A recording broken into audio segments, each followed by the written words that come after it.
Welcome back to Brooks's Bass Corner. Today I have for you part one of a two-part interview with the one and only Billy Sheehan. This interview dates back to July 2021. We were discussing the 30th anniversary of Mr. Big's legendary album, Lean Into It. What went into the album, the writing of the album, the production process, and what happened out on the road touring that album around the world. If you're looking for part two of the interview, a link for it will be in the description box below, along with links to other Billy Sheehan-related videos here on the channel. So without further ado, here's Billy. This album partly changed my life. I heard it playing in the background at the Bass Centre in Wapping when you did your very first bass clinic here in London at the Bass Centre. So that was March 91. And we knew the album was coming out a couple of weeks later, and they were playing it on the CD machine in there. And I remember everyone was talking, because they're going, "Oh my God, Billy Sheehan, he's amazing." And I was thinking, I can hear this. That's not the last album that's being played. That's the new album. And we could hear parts of it coming through. And then it got to Be With You Again. And everyone kind of went, "Who's this?" Little did we know, little did you know, that a year later, that was going to send that album into the big league and give you a number one hit around the world. So going into Lean Into It, into the writing sessions for that, the first album had done its thing. You toured around the world with Rush as well. So what was the game plan within the band for Lean Into It? What were you guys writing material about? Was it being written on the road, or were you going to wait until you came off the road and got into rehearsals and writing? We waited to get into a room together and start exchanging ideas, coming up with things. So Paul was tuning his guitar at one point, and I said, "Well, what key is that in?" And it's key of G. So it became. I forgot how to play that bass. Into a line Kickin. Yeah. I just added the bass notes underneath it, and where do we go for a chorus? How about it here? What about a bridge? What about a little solo thing? So we could. And then we put it together, sent it up to Eric. He did his lyrics, brilliant. I thought it was a great song, very well done. And we knew we had done the drill thing live, so I said, "Well, we should put it on the record. What the heck?" In the middle of this one song, I was at the Rainbow Bar and Grill, and I was writing on napkins. I get little song ideas. A lot of times I just write a title. Yeah. And the title helps write the songs. Usually the title is in the chorus anyway. Sure.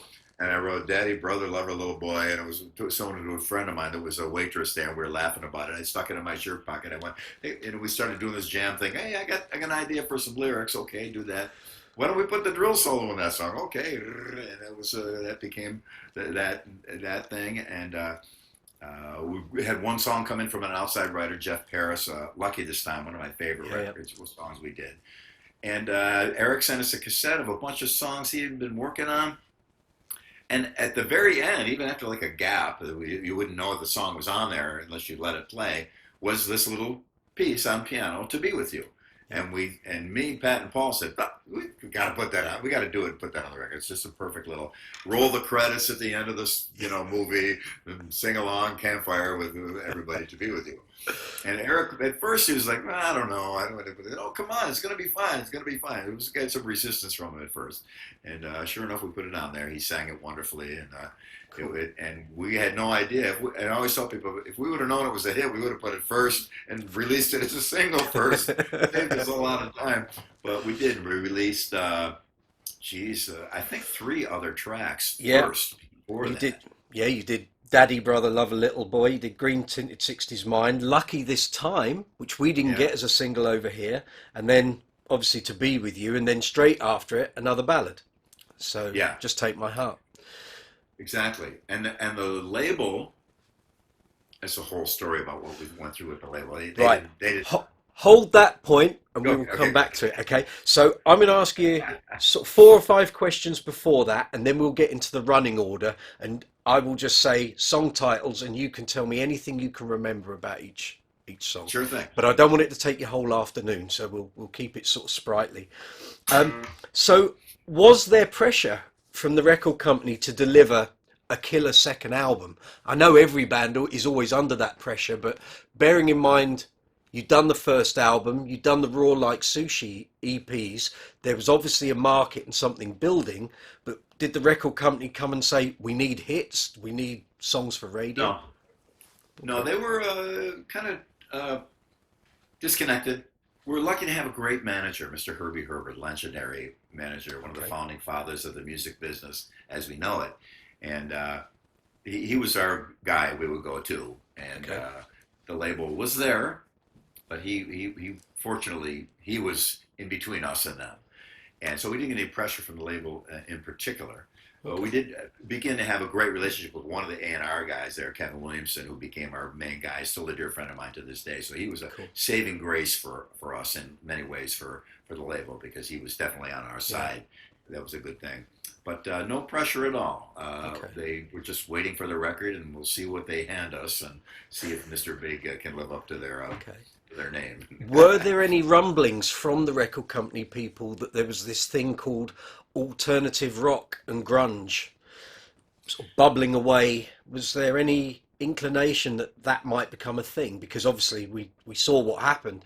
Lots of bands in the genre of Mr. Big, rock generally, suddenly got scrapped off the A&R list, and that was the end of them. I mean, was there any signs that that might be coming? Because it was a musical juggernaut. It just sort of... What happens? It's happened so many times. The whole world looked like Elvis Presley or the Everly Brothers or Roy Orbison with the greased hair, and then the Beatles came out, and everybody had to either wash the Brill cream out of your hair or you're passé. You know, so it's happened so many times with so many situations. I know in the early. The late 70s and such, with the Haircut 100, Flock of Seagulls, and bands like that. Perfectly legitimate bands with wonderful music, but it was a particular style. And the synth pop with the skinny tie and everything, and suddenly Van Halen came along and that wiped that out. So it's happened before, it will happen again. And but there was no inkling of it at that point at all, and no concern that there was going to be a sea change. Yeah. Okay. You've already mentioned that you had a couple of extra songwriters on this album: Andre Pessis, Jeff Paris, David Graham. Were these friends of the band, or were they external songwriters that were brought in to improve the album? The only one we actually dealt with was Jeff Paris, because he was in front of Pat Torpey's. He brought Jeff in, and Jeff showed us that song, and we decided to do it on the record. We liked the song. Lucky this time. Yep. The other two, Andre Pessis is a guy that Eric works with, just on his own. When he's writing songs, he works with Andre. So we didn't have any dealings with him personally, though he's a friend of the band, of course. And the other guy... David Graham? David Graham. I think he might have been joint songwriter To Be With You. Yeah, he co-wrote To Be With You. And I don't recall meeting him. I probably did. But I just know that later on we had heard that he was very upset with us, because when we went on the Tonight Show, we didn't invite him along and have him up on the couch with us. And you know, sorry, but the precedent is generally you don't. Don't take the songwriters as well. Kind of the band thing. We're not going to bring in other personnel. And he got paid. He got his royalty. And absolutely. I think in my mind, I thought, man, I would be pretty happy to get half of a hit single. But when a TV show interviews Elton John, he doesn't take Bernie Taupin along with him. He doesn't bring him along. No. So who came up with the album artwork? Because it's quite, I mean, even now, if you just put that artwork up without the band logo, people go, Mr. Big, lean into it. Yeah. I think you'll find it a funny story. We had kind of this co-underling manager who do the day-to-day stuff when Herbie was busy, because he's quite a busy man. Sure. And he wasn't particularly sharp, not really management material, just kind of there to take the phone calls and make sure everybody gets on the plane and stuff like that. And so he commissioned somebody, or somebody commissioned someone to do a some kind of photo with a plunger that you've set off dynamite. That thing you push down, the dynamite goes off. And so went out to a restaurant for the big reveal. Okay, let's see this photo, and it was just awful. It was some girl in a, wearing kind of a one-piece bathing suit, but not a one-piece that's cut up nice and high and modern and Elegant. and sexy looking. It was kind of like a 1950s one that was really, really quite modest. And she's wearing these shoes with a heel about this high Right. that a nurse would wear somewhere. So it wasn't like some hot, sexy, cool thing. And we're looking at it, we're going, what in the world is this? We're looking at each other at the table, come on. And I said, anything will be better than this. And on the wall was a photo of the train. And I said, that would be better than this. I said, okay, and sure enough, we ended up using that. There you go. And the title of the record came from a sad tragicomedy kind of a thing where there was an air crash and a fighter jet crashed at an air show, and the engine of the jet came roaring into the crowd. I'm not sure if people were killed or not. Hopefully not, but a pretty poor taste on our part. Not that we were using anything like that, but I remember when we saw it on the news. I think Pat Torpey said to me, "What do you do if you're in the crowd and you see 10 tons of flaming fuel encrusted engines heading right for your face?" And I went, lean into it. You ain't gonna make it, bro, so you might as well. And we, sadly, when there's a tragedy, you kind of gotta relieve yourself with a little comedy as a result. So that's where the title came from. So I thought to lean into it in the train, it just kind of came together in an interesting way. So at that time, you were, 1990, 91, I'm guessing the wife bass had been put in its case, put to one side. You were using the red and blue attitudes, and you used a 6-string for Just Take My Heart. At that point, had you also moved over from the JBL amp setup over to Ampeg? Because I can remember a whole swathe of Ampeg advertising sort of alongside the album saying, Billy's using our gear again. So Ken Hensley from Uriah Heep stopped playing for a while, and he started to work with St. Louis Music because he'd married a girl from St. Louis. And so he contacted me, and he was the greatest guy ever. I was so sorry to lose him. What a wonderful man.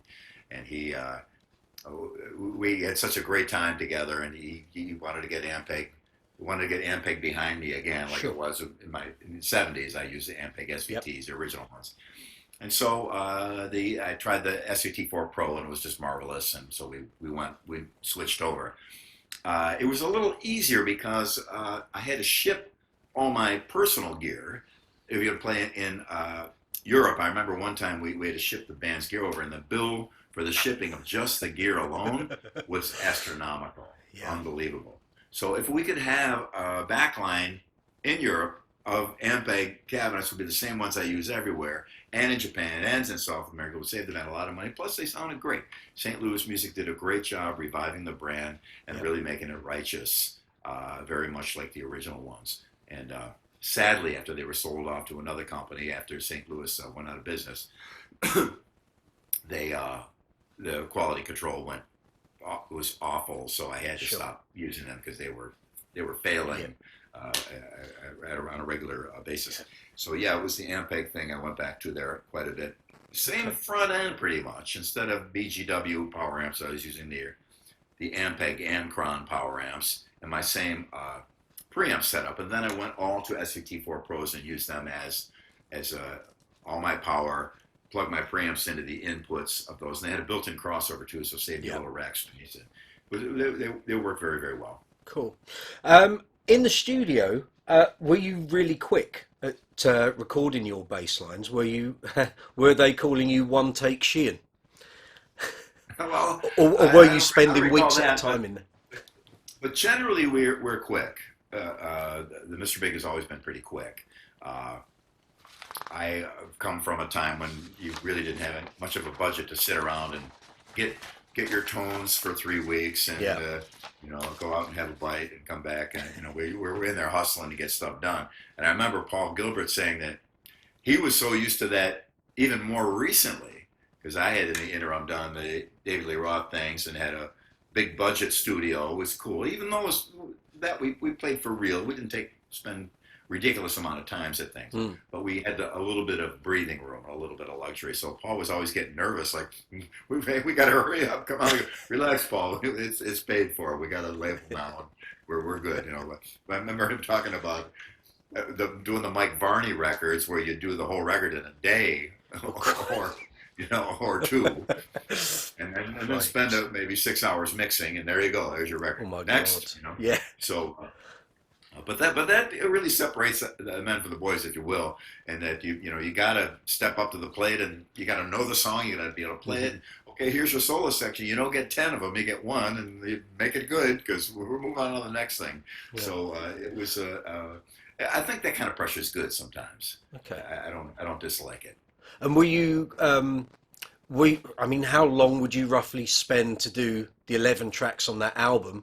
If you put all the time that you were there recording your parts, how much would that last? A week? Jeez, half a week? Not much more than 2 or 3 weeks tops. Yeah. And I think we stayed there for mixing too, so that was a little bit more. Kevin Elson was the producer, and he did an amazing job. And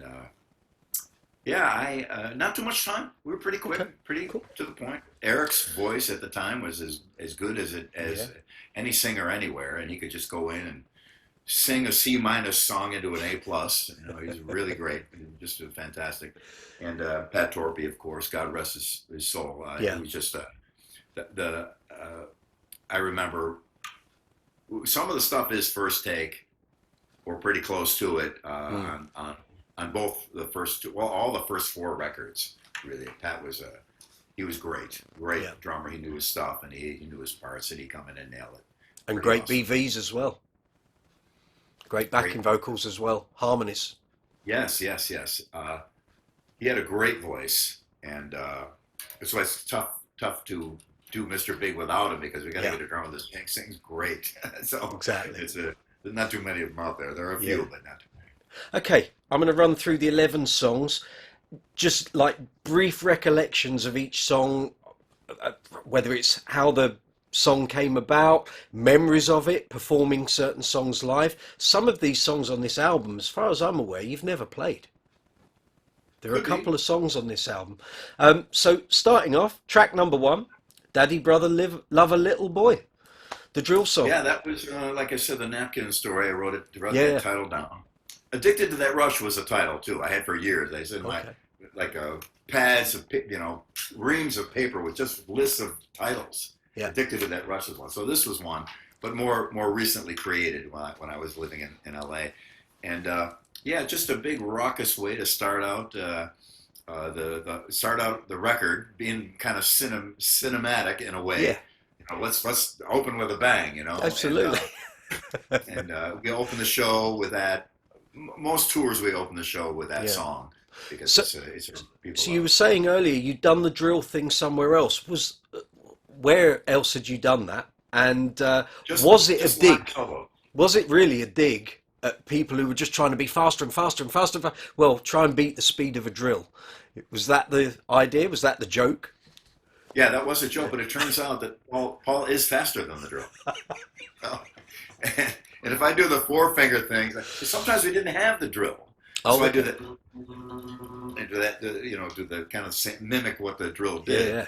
So it turns out it's not as blazing fast as Paul Gilbert actually is in real life. So, but it was meant as a tongue-in-cheek joke. Fine.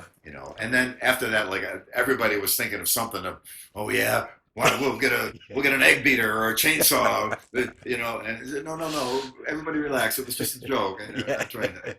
And your thoughts the night he got his hair caught in the drill? Yes, he did. He certainly did. Yeah.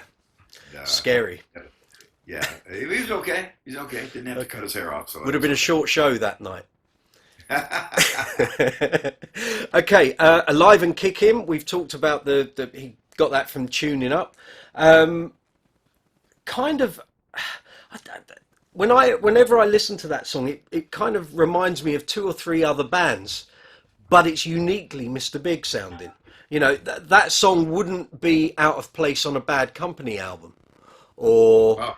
you know, or a Free album. It's that kind of groovy, rocky rhythm section had nailed it down.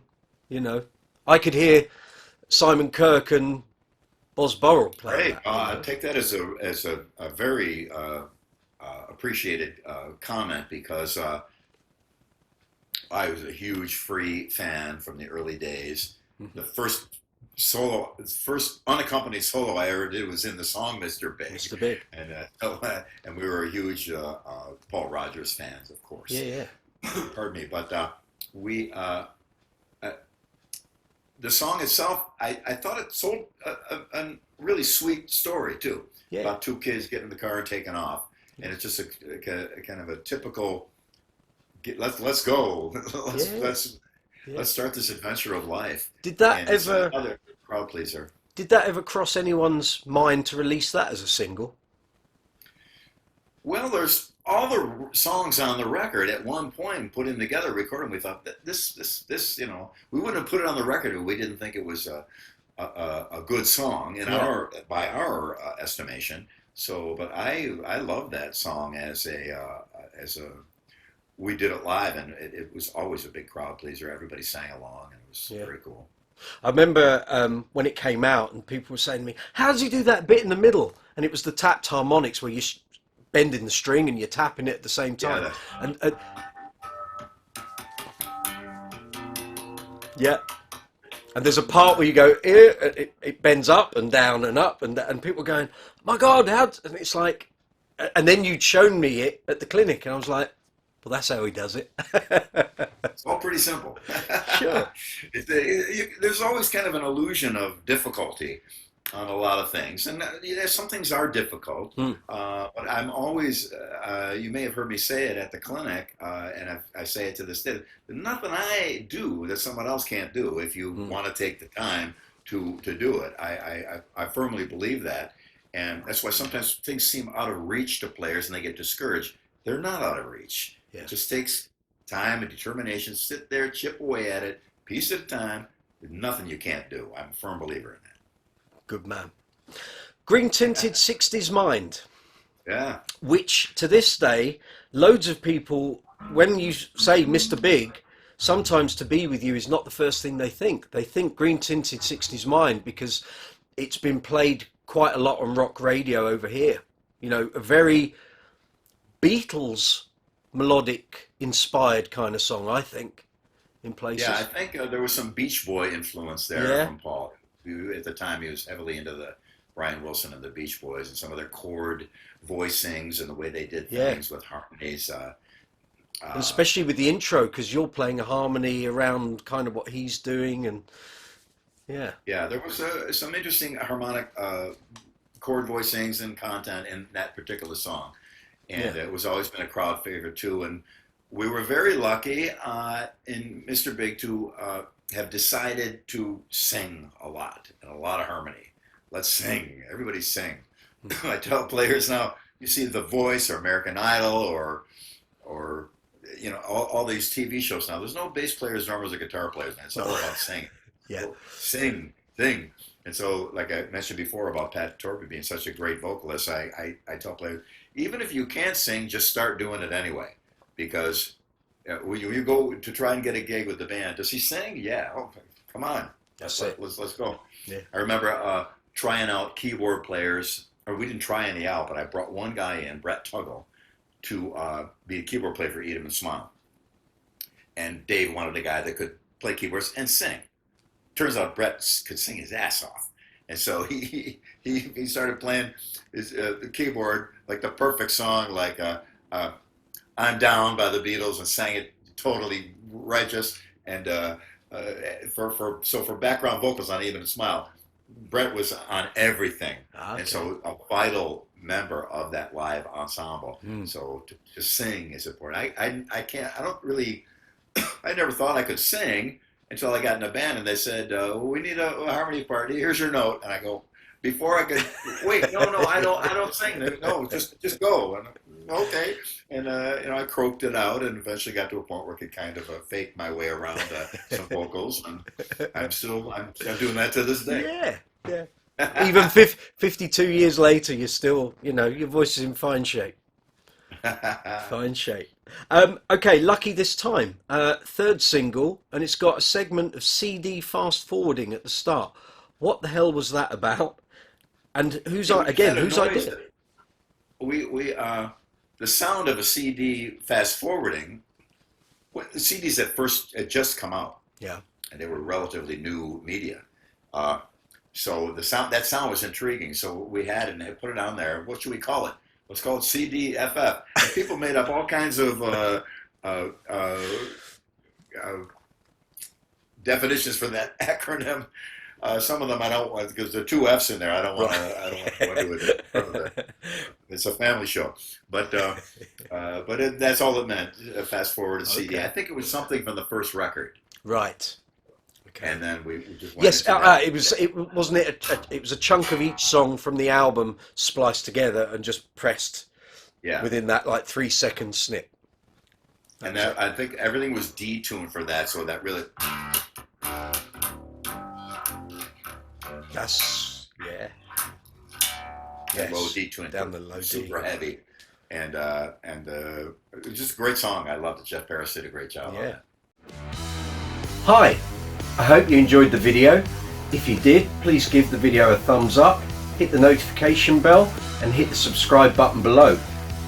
If you're looking for other Billy Sheehan related videos or the Billy Sheehan playlist here on the channel, links to all of these can be found in the description box below. Look forward to seeing you here again on Brooks's Bass Corner.